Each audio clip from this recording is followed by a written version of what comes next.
हाँ जी, आयुर्वेद 3 सिद्धांतां ते चलदा है, वात, पित्त ते कफ।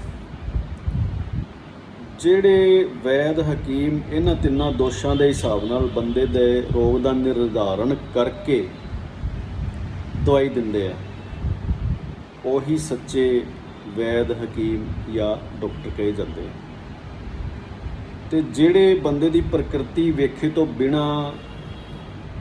ਤੁੱਕਾ ਮਾਰ ਦਿੰਦੇ ਆ ਵੀ ਤੁਹਾਡੇ ਆਹ ਵਧਿਆ, ਤੁਹਾਡੇ ਆਹ ਘਟਿਆ, ਉਹਨਾਂ ਤੋਂ ਬਚ ਕੇ ਬਈ। ਨੀਮ ਹਕੀਮ ਖਤਰਾ ਏ ਜਾਨ, ਕਿਉਂਕਿ ਸਾਡਾ ਸਰੀਰ ਤਿੰਨਾਂ ਪ੍ਰਕਿਰਤੀਆਂ ਦੇ ਹਿਸਾਬ ਨਾਲ ਚੱਲਦਾ ਹੈ,